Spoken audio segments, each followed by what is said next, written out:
alunos, sejam todos bem-vindos e bem-vindos a mais uma aula. Hoje nós falaremos sobre uma aula de ciências com o conteúdo Produção e Desenvolvimento. Inicialmente, a gente tem uma foto de um ser vivo, né? E ele parece que ele está se reproduzindo.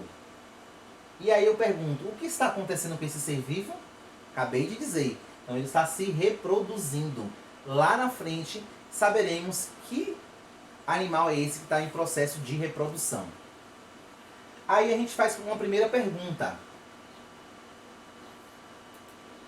O que é reprodução?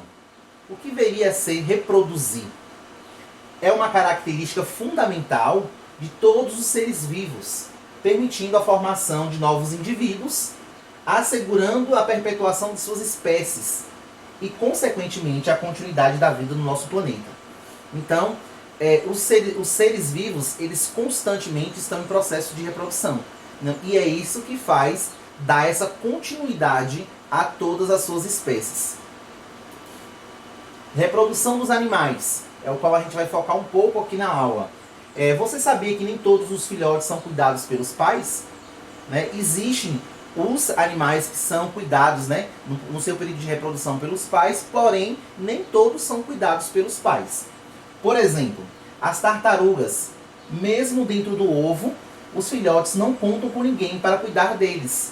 A tartaruga fêmea põe os ovos e deixa lá na areia, né? E automaticamente eles ficam sozinhos e só quando eles se reproduzem ele vai para o mar. Mas nem a fêmea nem o macho, eles ficam protegendo os ovos durante a reprodução.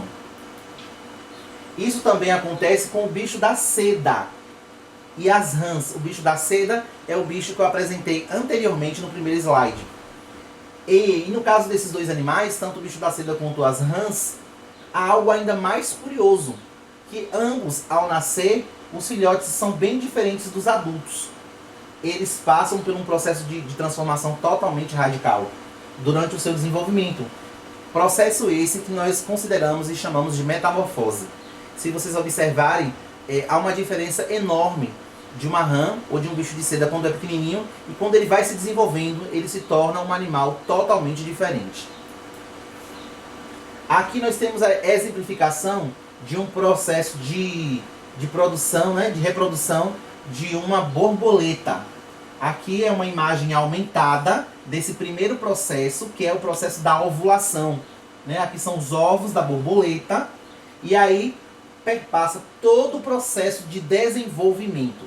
Observem, ó, dos ovos, aí forma tipo lagartinha no casulo e aí vai se formando até se transformar numa borboleta adulta. Então observem a diferença que há entre a borboleta adulta e o iniciozinho, ó, da minhoca. Então a minhoca, inicialmente, lá no início da reprodução, ela se transforma nessa linda e perfeita borboleta. Esse processo nós chamamos de metamorfose.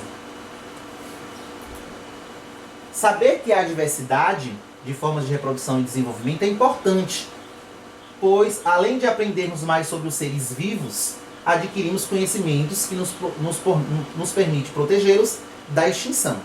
Né? Na medida que a gente conhece os animais, a gente de alguma forma consegue protegê-los e evitar que haja essa extinção no nosso planeta. Pense em um peixe, por exemplo, bem consumido, que é a sardinha. Todos os anos, as fêmeas da sardinha, elas se desovam em 2 períodos. No inverno e entre o fim da primavera e o início do verão. Cada fêmea põe ovos mais de 10 vezes durante esses períodos de reprodução.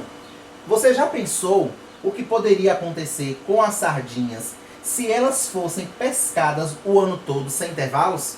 Com certeza ia quebrar esse processo de reprodução. Não existiria essa reprodução da ovulação, né? Porque conforme a gente vai pescando, vai se extinguindo a espécie e dificilmente essa reprodução seria possível.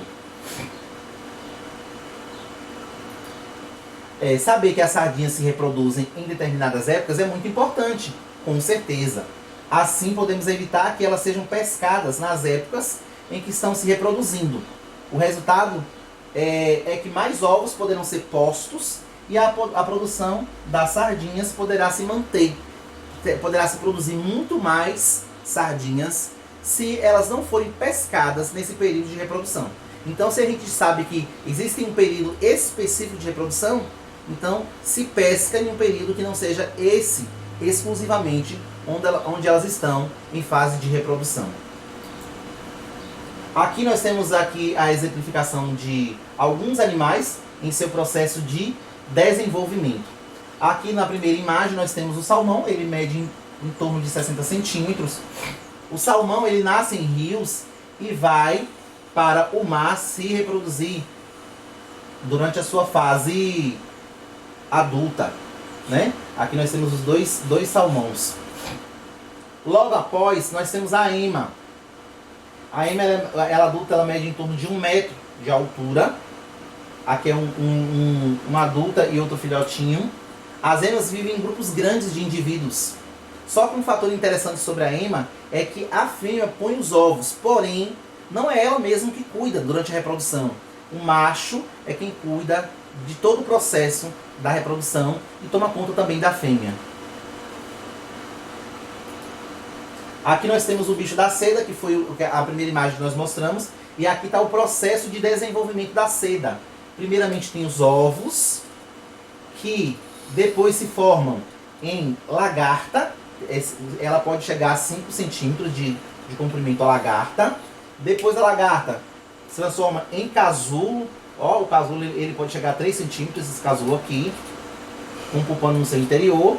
E por último, a mariposa, né, que a gente chama de mariposa ou bicho da seda, né, já transformada no seu período adulto. Então, aqui é muito interessante em relação à produção da raposa. Lembrando que os ovos da raposa, eles também não são cuidados pelos pais durante o processo de reprodução. Aqui nós temos o sapo. Como eu comentei no início da aula, o sapo, a rã, a perereca, eles têm um processo, assim como o bicho da seda, de desenvolvimento, e é um processo de metamorfose. Ou seja, quando eles são pequenos, eles têm um formato, e na fase adulta são totalmente diferentes. Aqui, inicialmente, nós temos os ovos do sapo, né, ou da rã, ou da perereca, que medem em torno de 1 milímetro. Nós temos o girino, já com a caudazinha, já em processo de transformação um pouco maior. Aqui nós temos o girino em metamorfose, já observa a perninha além da cauda. E na letra D a gente tem o girino também ainda em metamorfose, já podendo ver os 2 pés no final e as 2 patinhas da frente, as 2 perninhas. E por último nós temos um sapo adulto, ele mede em torno de 15 centímetros. Observe que o sapo é totalmente diferente do girino quando ele está no início do processo de reprodução. Então, assim como o bicho de seda, o sapo também ele passa por um processo de transformação. Agradecemos vocês pela presença na aula de hoje e até a próxima, se Deus quiser.